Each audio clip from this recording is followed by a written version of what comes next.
Na África, as forças da natureza, durante milênios, esculpiram uma espinha dorsal escarpada no continente.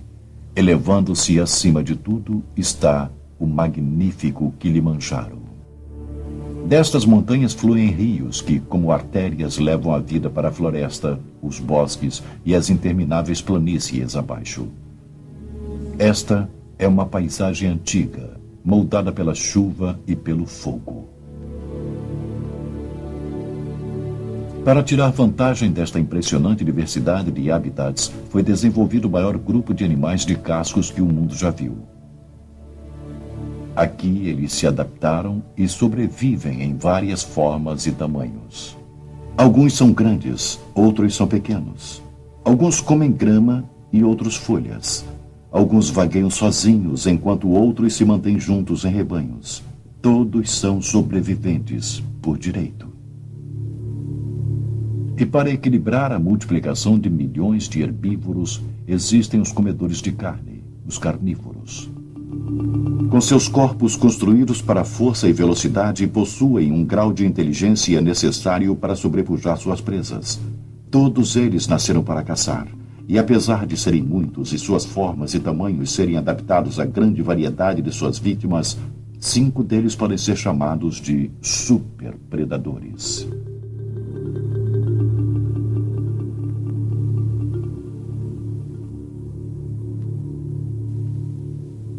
Os 5 grandes carnívoros africanos evoluíram da eterna luta entre predador e presa.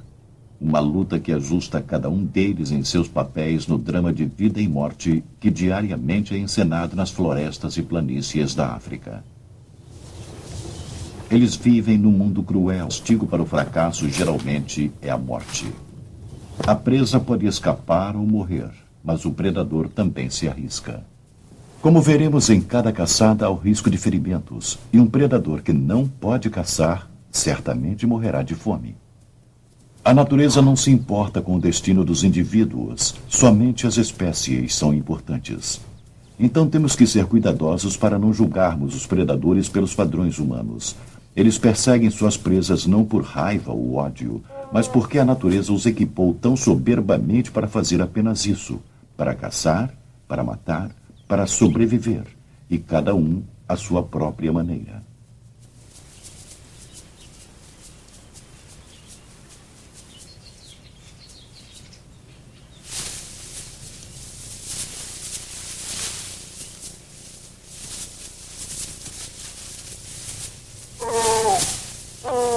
Os leões estão no topo da hierarquia dos predadores. O macho, pesando entre 190 e 220 quilos, é o maior felino africano e o segundo do mundo, perdendo apenas para o tigre. As hienas vêm depois, chegando a 81 quilos, com as fêmeas geralmente maiores que os machos. A seguir estão os cães selvagens, pesando entre 20 e 32 quilos. Entre os predadores solitários, o maior é o leopardo. Um macho adulto pode pesar 90 quilos. E no final da lista está o chita, entre 39 e 65 quilos. Uma coisa que os superpredadores têm em comum é a fantástica habilidade para matar. Estas zebras não perceberam os leões deitados na grama. Os leões as deixam passar.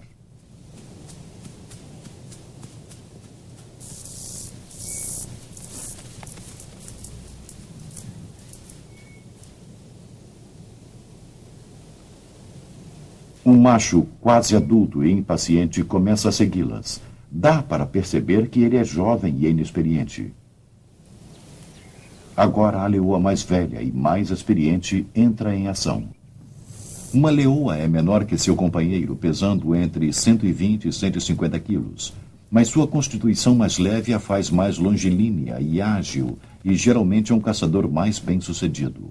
Ela usa a grama alta para encobrir a sua aproximação. Sua concentração é intensa e absoluta.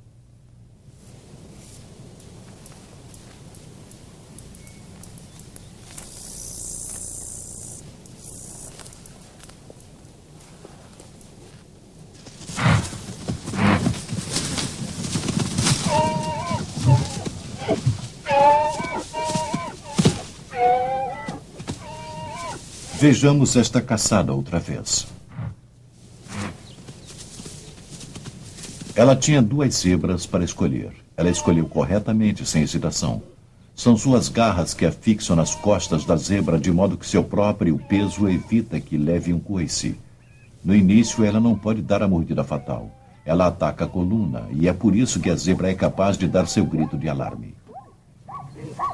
Entretanto, assim que puder, a leoa ataca a garganta. Ela usa os movimentos da zebra para aprofundar seus caninos cada vez mais, bloqueando a traqueia para que a zebra logo perca a consciência. Uma vítima alimenta não apenas o próprio predador, como também outros membros do grupo, assim como um exército de comedores de carniça descendo até os insetos e micro-organismos que aproveitam as últimas migalhas. Esta é uma das maneiras que a natureza usa para a redistribuição de recursos. Para matar com sucesso, os predadores devem ser equipados com certos atributos físicos básicos. A visão dos predadores é excepcional. Aqueles que caçam durante o dia, como o chita e o cão selvagem, têm os olhos cercados por manchas escuras para reduzir a luminosidade das planícies abertas. Os 2 felinos noturnos, o leão e o leopardo, têm manchas brancas abaixo dos olhos para refletir o máximo de luz. Seus olhos são adaptados ao escuro por causa de uma membrana ou camada refletiva atrás da retina. Isso permite que eles enxerguem com 1/8 da luz necessária ao olho humano. Como todas as criaturas que precisam enxergar à noite, eles têm mais bastonetes do que cones na estrutura dos olhos. Isso melhora sua visão noturna, mas lhes custa a percepção das cores. É assim que vemos esta cena. E é assim que ela é vista pelo leão e pelas zebras. A visão sem cores que o leão tem das listas das zebras passando é muito confusa e poderia ajudá-las a escapar.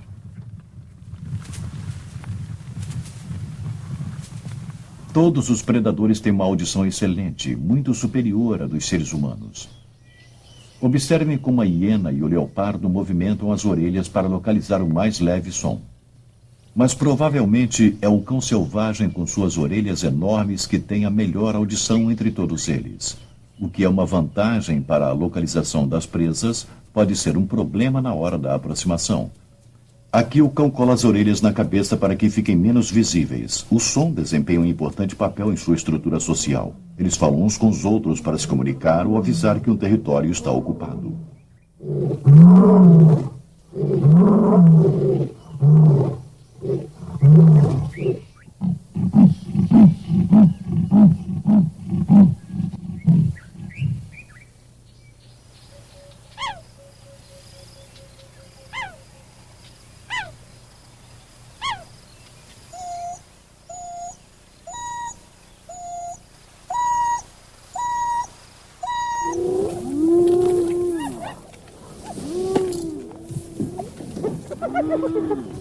Naturalmente, os predadores precisam ter o sentido do olfato muito mais apurado do que o nosso. A hiena, que passa grande parte do tempo comendo restos, tem uma sensibilidade olfativa muito grande. Observem como esta aqui localiza um pedaço de carne dentro d'água.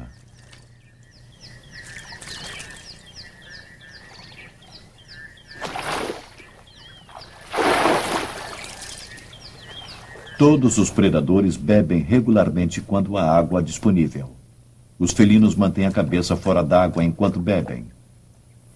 Eles lambem a água com o dorso da língua e a levam para o interior da boca. As hienas e os cães selvagens, por outro lado, submergem o focinho e bebem lambendo a água para frente. A maior parte da África é quente e seca. Assim, a água é uma parte importante no controle da temperatura. Normalmente os felinos não gostam de água, mas os cães selvagens e as hienas parecem gostar de ficar na água para brincar e escapar do calor do verão africano. Os felinos se refrescam ofegando para que o ar passe sobre os capilares sanguíneos da língua úmida. Os dentes são as principais armas de qualquer predador. Os caninos de 50 milímetros de uma leoa bloqueiam o suprimento de ar desta girafa. Apesar de sua força, são necessários 20 minutos para que ela sufoque sua vítima. Os dentes do leopardo chegam a 32 milímetros de comprimento. Aqui, uma fêmea prendeu a traqueia de um impala e pacientemente espera que ele morra. Como este impala é pequeno, o leopardo usa o aperto de pescoço. A desvantagem disso é que o chamado angustiado do animal pode atrair a competição indesejada. Neste impala muito pequeno, o cheetah precisa apenas dos caninos esquerdos de 25 milímetros de cima e de baixo para sufocá-lo. Este leopardo fêmea está usando o método do sufocamento no impala adulto. Poderia-se esperar que o impala lutasse um pouco, mas ele está em profundo estado de choque. Os dentes do cão selvagem são mais curtos, projetados mais para segurar do que para perfurar. Os dentes não são apenas para matar. Quando estão comendo, as presas carniceiras localizadas na parte de trás da arcada dentária são usadas. Observem como ela vira a cabeça para um dos lados para que as carniceiras possam cortar a pele resistente, como se fosse uma tesoura. Os filhotes do leopardo usam os incisivos para arrancar o pelo da carcaça do impala. O leopardo é o único que conhece que faz isso. Mas de todos os predadores, a hiena é a que tem as mandíbulas legendariamente poderosas. Os molares trituradores de ossos, auxiliados pelos poderosos músculos da mandíbula e do pescoço, dão à hiena a enorme vantagem mecânica de cortar através dos 25 milímetros de espessura do quadril de um hipopótamo. Nenhuma pele, seja a da girafa ou mesmo a do encouraçado crocodilo, são demais para as mandíbulas da hiena. Todos os felinos apresentam cabeças redondas e focinhos curtos. Isso lhes dá a ferramenta necessária para subjugar um animal que se debate. Por outro lado, os cães selvagens, os mais leves dos superpredadores, têm mandíbulas longas para ajudá-los a segurar suas presas enquanto correm. Cada um dos predadores está fisicamente adaptado para seu próprio estilo de caça. Pernas fortes e um corpo musculoso dão ao leão a força para puxar uma carcaça com 2 vezes seu próprio peso. É esta grande força que lhes permite arrastar presas tão grandes como a girafa, o corvo e até mesmo o búfalo, que pesa 900 quilos.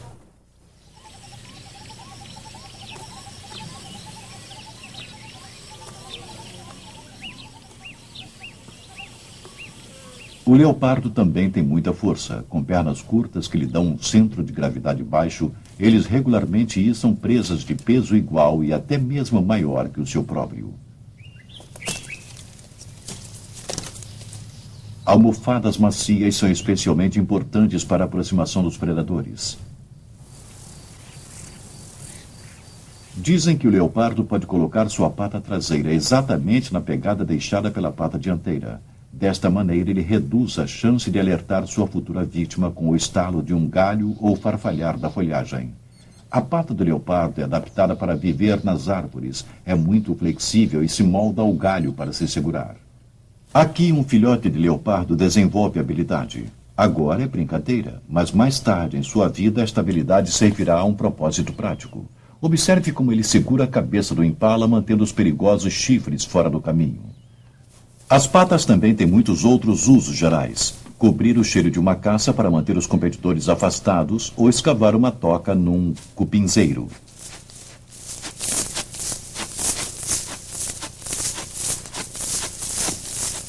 Mas é o cheetah que realmente faz o melhor uso de suas patas quando está caçando.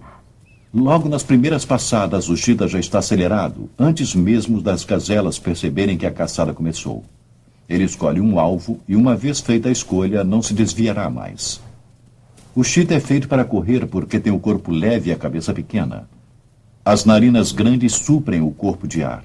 A musculatura forte do tórax e das pernas, combinada com pernas longas e uma coluna flexível, funcionam para frente a uma velocidade de até 110 km por hora. Para cada movimento feito pela gazela, há um contragolpe do cheetah. Sua longa cauda plana o capacita a manter o equilíbrio em velocidade.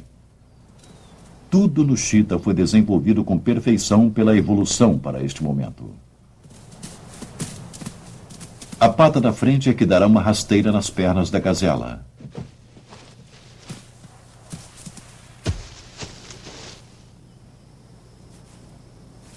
A gazela, com falta de ar, morre rapidamente nas mandíbulas do cheetah.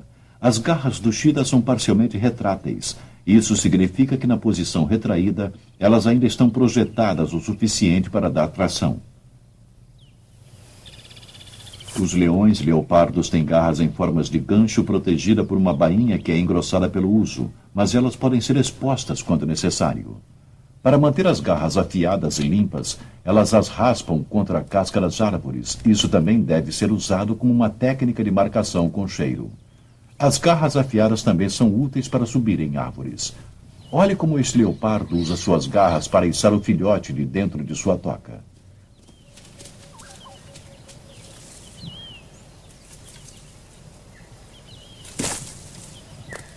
Porém, a pele escamosa do lagarto monitor é tão resistente que não é penetrada nem mesmo por estas garras.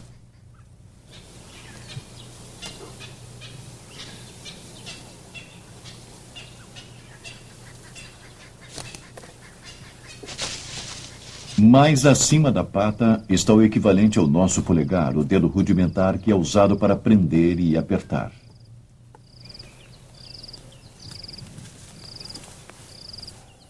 A cauda dos predadores tem várias funções. A ponta da cauda do leão é preta, um contraste acentuado com as cores predominantes do mato. E a parte de trás das orelhas, que também é preta, faz com que os componentes do grupo sigam uns aos outros. Um leão também vai demonstrar sua irritação batendo com a cauda. A ponta branca da cauda da mãe, sempre se movimentando ao nível dos olhos, é um sinal fácil de ser seguido pelo filhote. Assim como é um brinquedo tentador.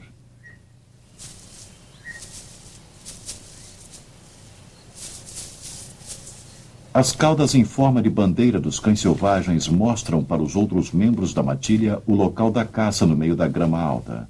As caudas também fazem parte da linguagem corporal. Estas hienas levantam as caudas para demonstrar excitação por terem invadido o território de outro clã. A cor da pele dos predadores combina mais ou menos com a cor do local onde vivem. Mesmo a hiena e o cão selvagem, que não costumam agir em segredo, têm manchas na pelagem para fazer visíveis.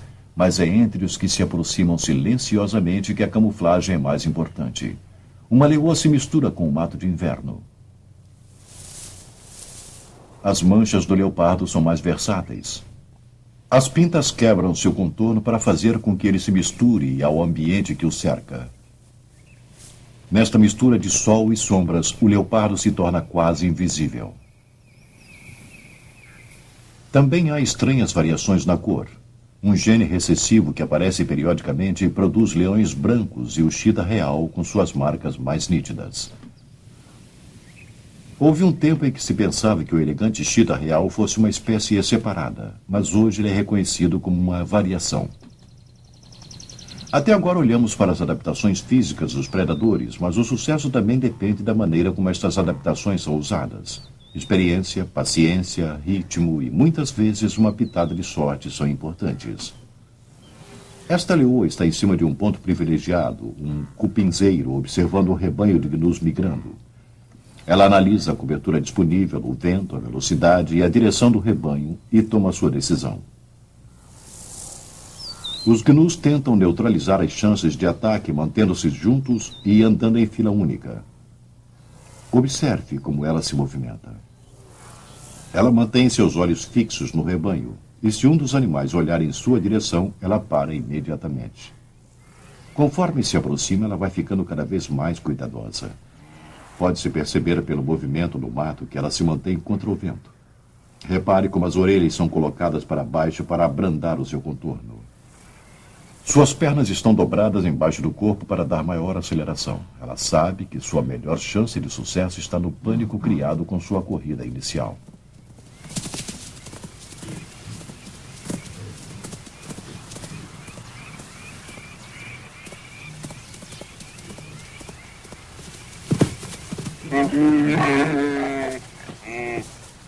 Vamos voltar e ver tudo outra vez. Olhe como o terreno pode ser decisivo para o sucesso ou o fracasso de uma caçada. Olhe como ela tropeça.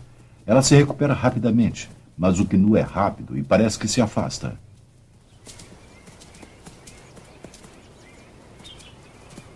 Mas então ele tropeça e isso vem a ser fatal. Repare o perigo quando ela o pega por trás. É desta maneira que um coice pode facilmente quebrar uma mandíbula. Obviamente ela é uma caçadora experiente. Olhe como ela dá uma rasteira no gnu. Se ele caísse sobre ela, poderia aleijá-la. Agora, ela usa seu peso e uma incrível força para manter o animal no chão. No momento em que ela o tiver sob controle, ela irá para a garganta e guiar o suprimento de oxigênio do animal arquejante. As pernas da frente da leoa mantêm a cabeça do gnu contra o solo, não lhe dando nenhuma chance de escapar.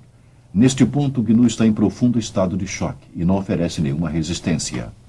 Dizem que os leões não são emotivos, mas vemos claramente que há alegria pelo sucesso desta caçada.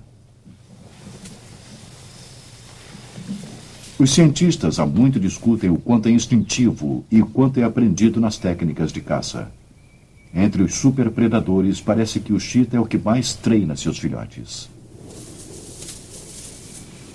Olhem só. A mãe cheetah faz um ataque perfeito, mas não completa a caça. Ao invés disso, ela apenas deixa o animal sem sentidos.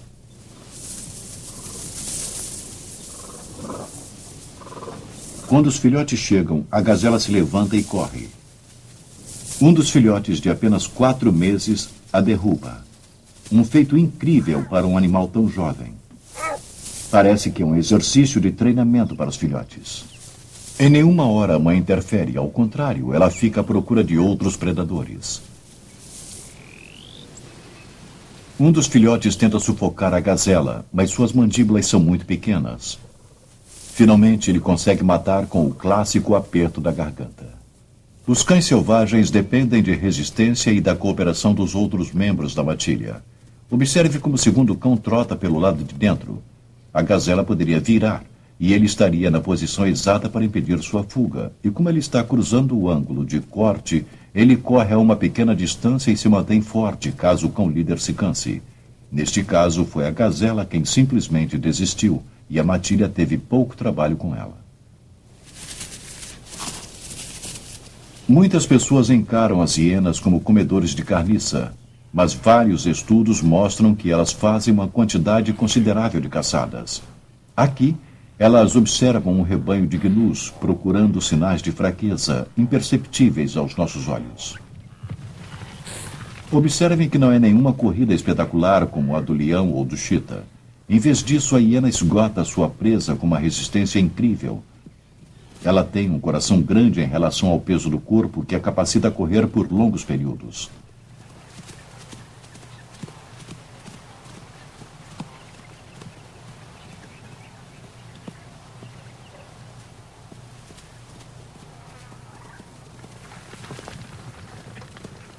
O gnu está começando a cansar e faz um débil esforço para buscar a proteção do resto do rebanho.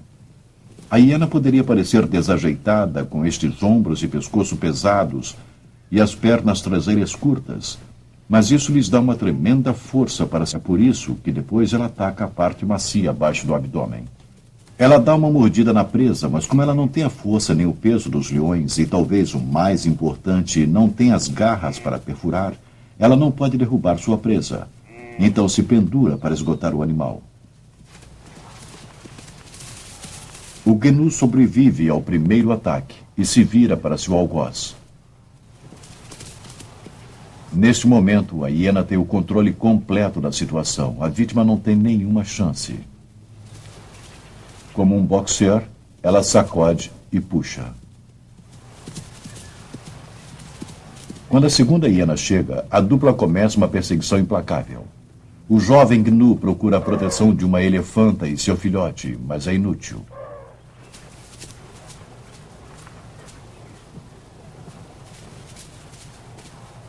No final, o acúmulo de mordidas e a exaustão enfraquecem o gnu. Mas nessa hora, ele está tão entorpecido pelo choque que dificilmente reage, e é como se literalmente fosse comido vivo. Os abutres e os marabus estavam observando o drama e não demora muito para que voem e entrem na luta pelo seu quinhão de migalhas.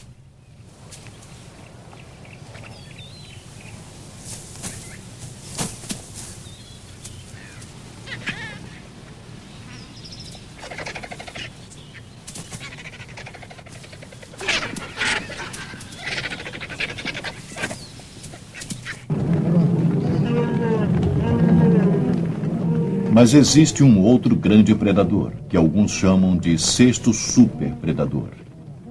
Ele é caçador e comedor de carniça. Sua paciência é incomparável. Sua força e velocidade são fenomenais. Ele é grande, às vezes mais de 1 tonelada, e pode viver mais de 100 anos.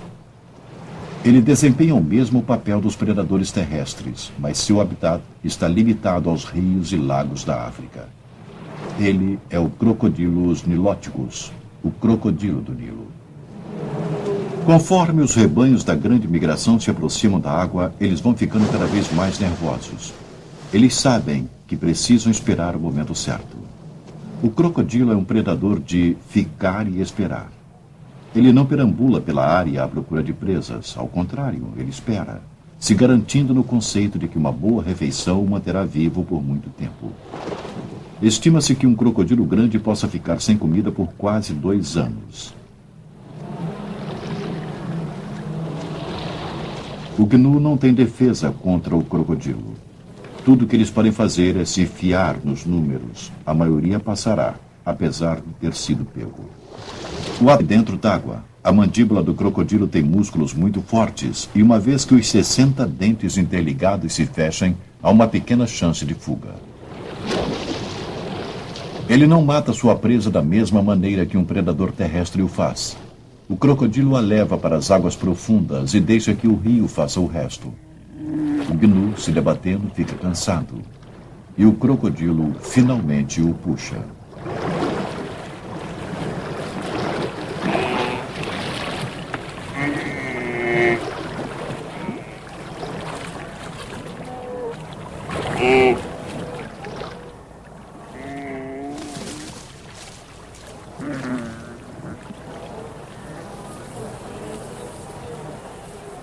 Uma vez que o rio tenha feito a sua parte, o crocodilo pode se alimentar com pouca interferência, exceto a de sua própria espécie.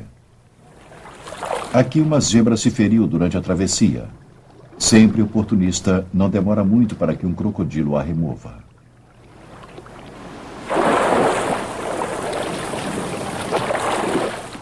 Os dentes do crocodilo são ideais para segurar, mas não têm a ação de ceifar ou cortar como os dos predadores terrestres.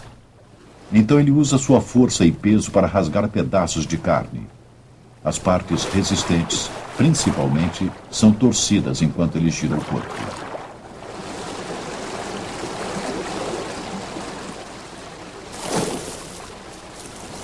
O crocodilo não tem lábios, então sua boca inunda e para manter a água fora dos pulmões ele tem uma válvula na parte de trás da garganta. Para engolir, ele tem que abrir esta válvula. Então, levanta a cabeça acima da superfície da água e usa a gravidade para lançar os pedaços de carne para dentro da garganta. Como o crocodilo tem tão pouca competição, ele também pode estocar a comida por longos períodos, para ser consumida com tranquilidade. Somente o leopardo que issa sua presa para o alto de uma árvore pode se dar ao luxo, assim como o crocodilo, de comer durante alguns dias. Compare isso com a alimentação brutal e agressiva dos leões, competindo com os outros membros do grupo.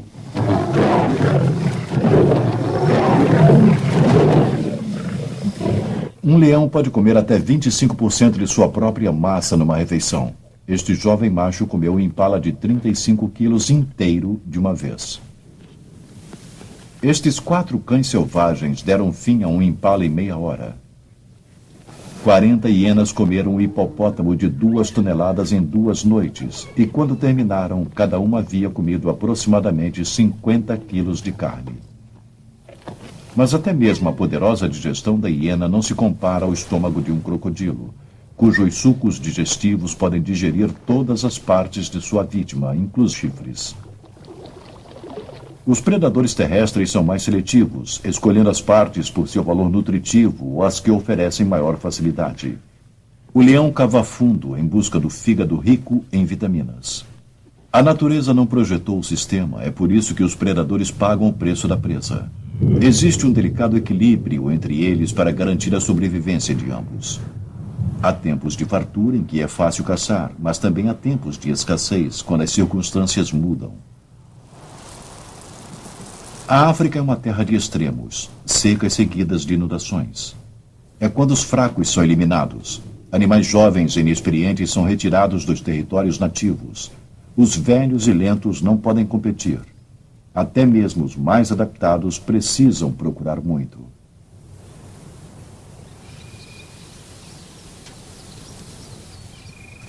A caça destes leões ficou reduzida a um mangusto listrado que depois foi perdido enquanto os leões lutavam.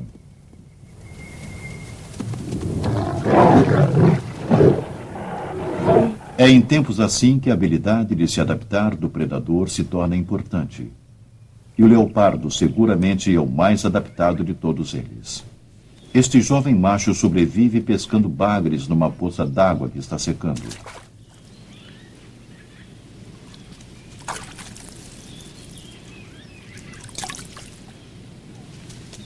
E nesta luta pela sobrevivência, as presas não estão totalmente indefesas.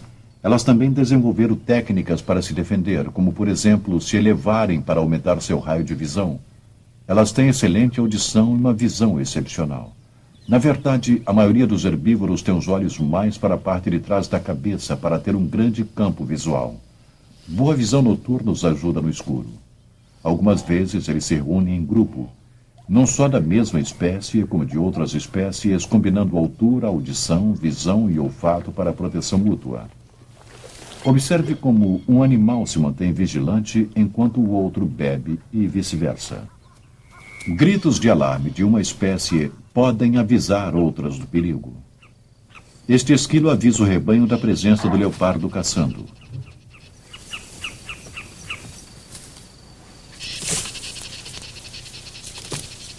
Mas enquanto há alguma segurança nos números, um grupo, por seu tamanho, também denuncia sua presença. Por isso, alguns animais permanecem solitários. Um duiker solitário fica parado, sem ação, sem ser visto, enquanto os leões passam. Este outro duiker se dirige para a mata densa onde os cães selvagens são menos efetivos. Duas técnicas diferentes de sobrevivência de uma mesma espécie. Um facoquê para sua toca, fora do alcance dos leões.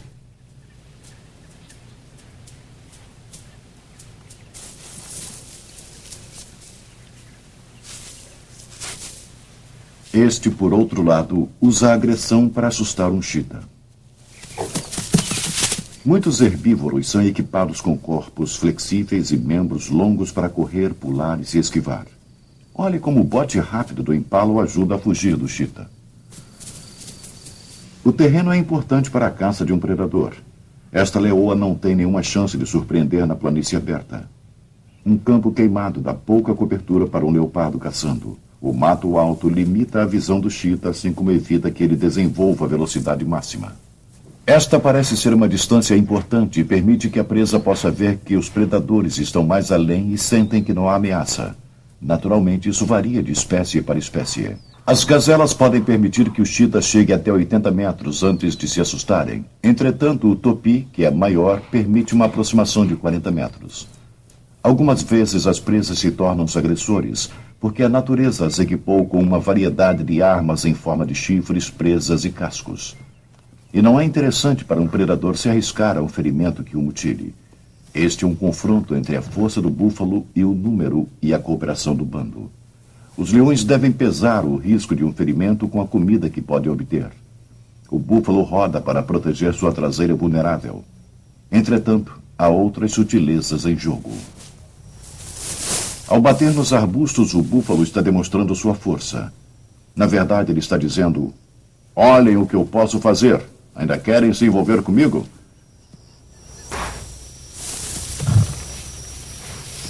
Neste ponto, as duas partes estão empatadas.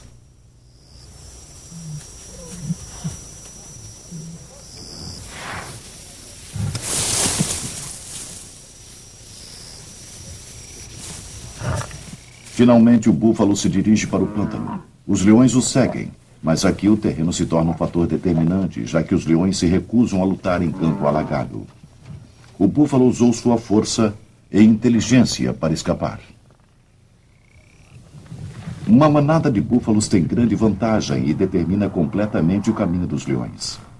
Este jovem macho teve sorte de encontrar uma árvore que o deixa fora do alcance dos búfalos irritados. Outras presas também usam o ataque como forma de defesa. Um coice de uma girafa pode matar um leão. Assim, quanto mais tempo este filhote ficar perto de sua mãe, por mais tempo estará salvo. Estes gnus, ao invés de fugir dos cães selvagens, usam o ataque como defesa.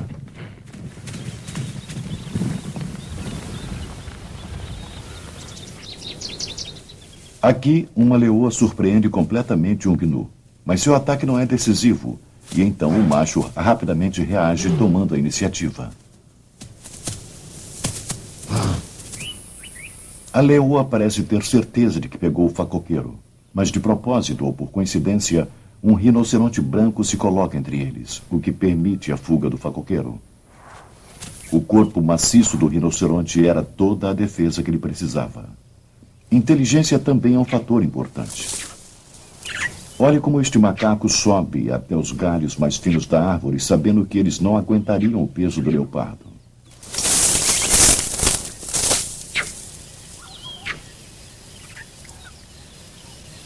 Um babuíno verde é um oponente formidável. Caninos grandes, inteligência e o apoio do grupo fazem dele um adversário perigoso. Ele não se intimida com um leão e não hesita em atacar, mesmo se tiver a cauda atingida em algum ponto.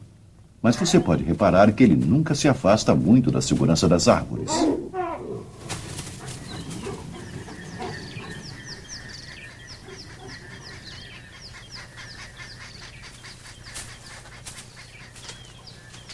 Algumas criaturas confiam na inteligência e na defesa passiva. Esta leoa não consegue deixar nenhuma marca nos ovos de avestruz ou no cágado. Esta é a visão que uma leoa tem quando ataca um porco-espinho. Ela também fica com a cara cheia de espinhos. Esta é uma leoa que pensará 2 vezes antes de atacar outro porco-espinho. Mas nenhuma defesa é perfeita. Este porco-espinho foi morto por um leopardo que pagou seu preço. Se este ferimento se infeccionar, e sempre infecciona, o preço que o leopardo pagará é uma morte lenta.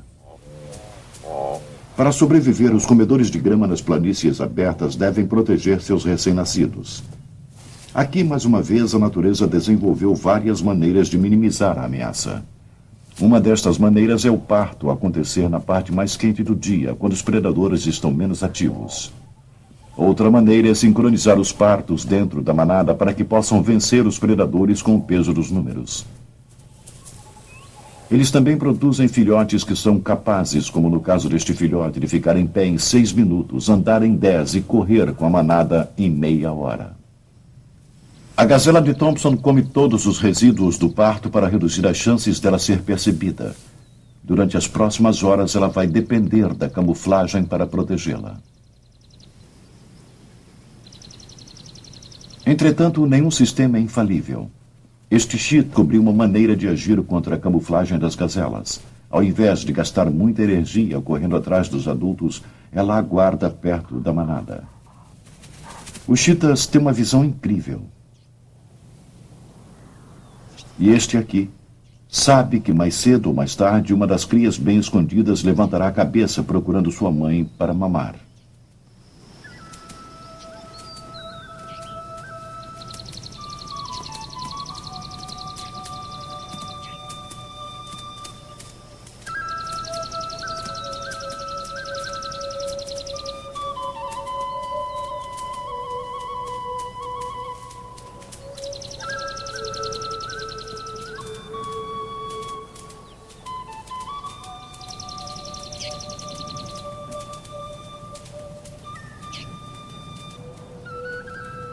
O resultado é inevitável.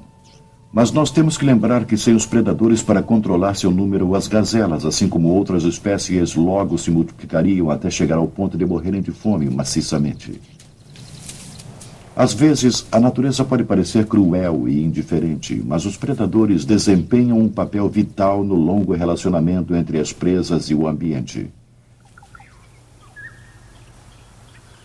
O impala está muito doente para continuar com a manada. Durante a noite, ele é eficientemente removido. Não há nenhuma esperança para uma jovem gazela com a perna quebrada. Um cheetah põe um fim ao seu sofrimento. Qualquer animal que quebra as regras estará vulnerável. O impala se afasta da manada.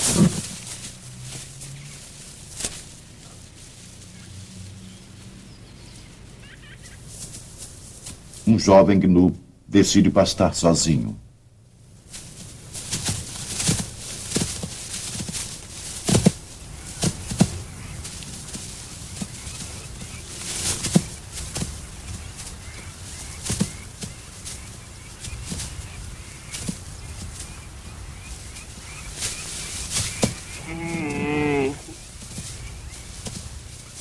Um predador bem-sucedido deve se adaptar ao seu habitat.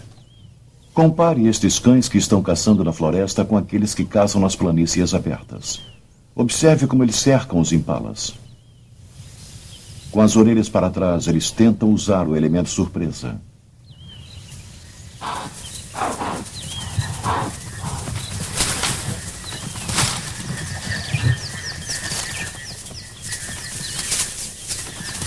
Agora eles confundem o rebanho.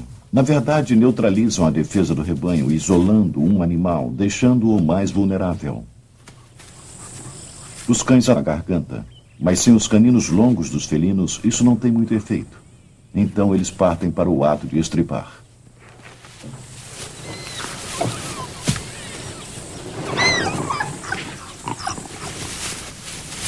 É interessante notar que os mais raros dos predadores, os chitas e os cães selvagens, são também os caçadores mais bem-sucedidos, mas eles com frequência perdem sua caça para outros. Os cães se alimentam rápido e isso vem a ser o correto, quando chegam as hienas. Parece ser uma oportunidade, e uma a uma dominam o cão e pegam sua parte da vítima. Dos 5 superpredadores, o leão e a hiena regularmente roubam as presas dos outros. O chita está no final da hierarquia e perde mais do que qualquer outro predador. Esta caçada mostra que uma grande energia pode ser gasta com nenhuma garantia de refeição em troca.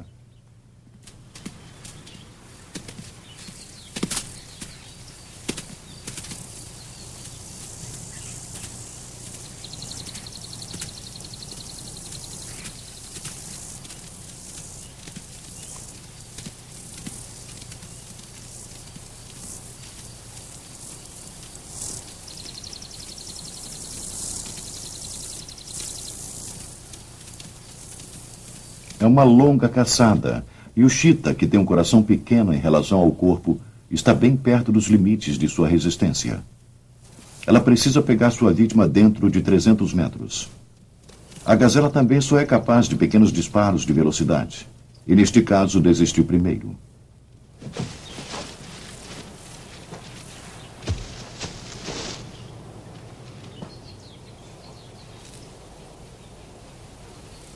Ela ainda está com falta de oxigênio e os abutres aparecem antes mesmo do chita se recobrar da perseguição.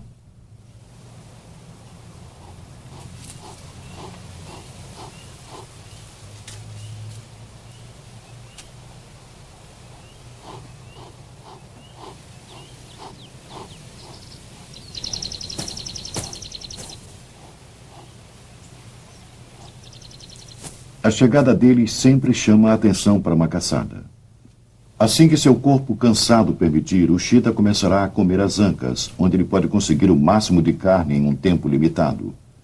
Sua pressa é justificada.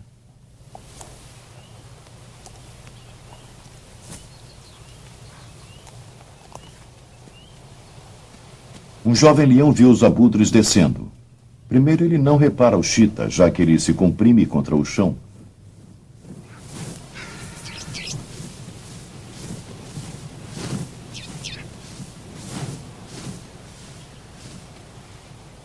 Quando o leão o vê, o chita aceita o inevitável e abandona sua vítima.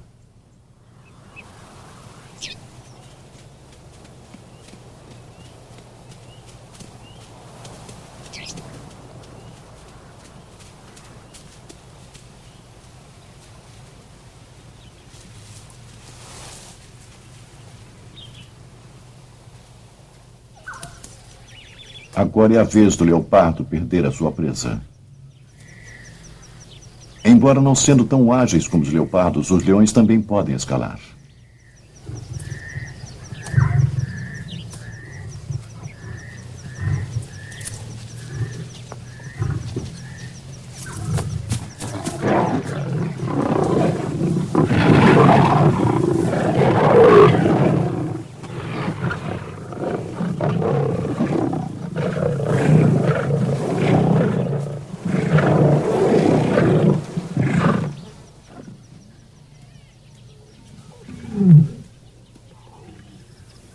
Uma hiena pintada não pode escalar, mas como é um carniceiro fantástico com paciência para esperar, tem a esperança de pegar algumas migalhas, sabendo que mais cedo ou mais tarde uma oportunidade se apresentará.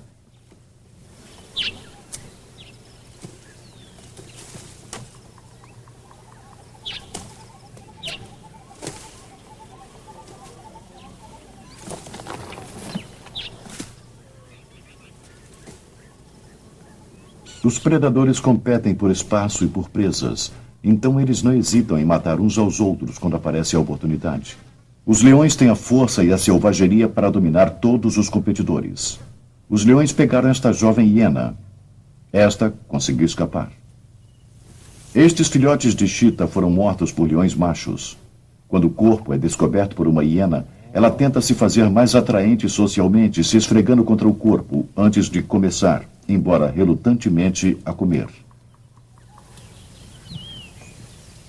Durante milhões de anos, os predadores e suas presas viveram aqui na África. Quando um evoluía, o outro acompanhava. Uma corrida evolutiva que preservou o intrincado equilíbrio da natureza. Mas este equilíbrio teve que mudar com a aparição, num passado remoto, de um outro predador. O homem. Que o homem é um predador, não há dúvidas. Os olhos voltados para frente e a visão binocular são típicos, mas nós não temos nem velocidade, nem força, nem garras, nem dentes que se comparem com os dos superpredadores. Assim como eles, nós caçamos e retiramos as coisas da terra, competindo por comida e espaço. Isso pode ser visto hoje nos nossos parentes os macacos. Mas ainda há um outro aspecto que é bem compensador por nossa fraqueza física. Um cérebro que nos dá o poder de desenvolver armas. No início, elas eram primitivas e não muito efetivas. Os animais que matamos para comer tiveram pouco efeito sobre a população de presas nos quase 2 milhões de anos que vivemos aqui. Mas conforme nossa inteligência crescia, o equilíbrio começava a se inclinar. Nossas armas se tornaram mais sofisticadas, nossas armadilhas mais espertas. Podíamos matar à distância, não apenas em busca de comida, mas para tirar vantagem. Uma das maiores matanças que o mundo já conheceu aconteceu neste século de 1.200.000 elefantes em 1980. Restam vivos apenas 600 mil. Em 3 décadas, 65 mil rinocerontes negros foram reduzidos a 1.500. Mas nós não matamos apenas os animais. Nós matamos uns aos outros, lutamos com uma ferocidade incrível por causa de terras, de recursos e, principalmente, de poder. 50 milhões de pessoas morreram na Segunda Guerra Mundial. E nós dissemos nunca mais, mas não cumprimos. Desde então, nenhum ano terminou sem que houvesse tido uma guerra. E 99 milhões de pessoas, a maioria civis, morreram violentamente no século XX. Muito da criatividade e engenhosidade humana foi direcionada para a morte e a destruição. Gastamos 12 milhões de dólares por minuto em material bélico em todo o mundo. Acumulamos armas nucleares suficientes para destruir o mundo 65 vezes. Na África, o derrame de material bélico excede em muito o gasto em alimentação, educação, saúde e preservação. O dinheiro gasto em um conflito excede o total levantado para salvar uma espécie ameaçada de extinção. Mas a guerra não é apenas a destruição irracional de recursos importantes. Ela leva a um enorme custo ambiental. A introdução na África do AK-47 da Rússia causou a destruição de literalmente milhões de animais selvagens e levou muitas espécies à beira da extinção.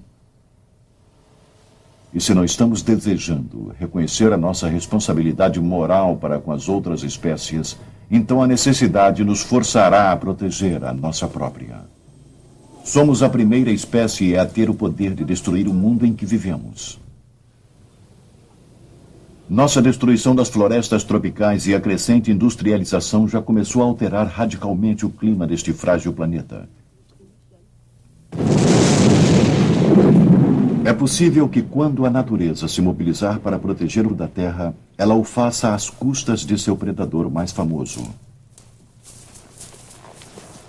E é por tudo isso que somos a espécie mais inteligente e criativa deste planeta. Sabemos que um sistema onde o predador destrói a presa resulta na extinção do predador. De alguma maneira, temos que aprender, como os superpredadores, a viver dentro dos parâmetros sustentáveis. Nossa destruição deve se transformar em criação, nossa agressão em cooperação. O dinheiro, a energia e a inteligência que atualmente têm sido gastas em armas de morte e destruição devem ser convertidas para atividades de sustentação da vida. Somente quando conseguirmos isso, poderemos ocupar o nosso lugar junto com os superpredadores em harmonia com o planeta.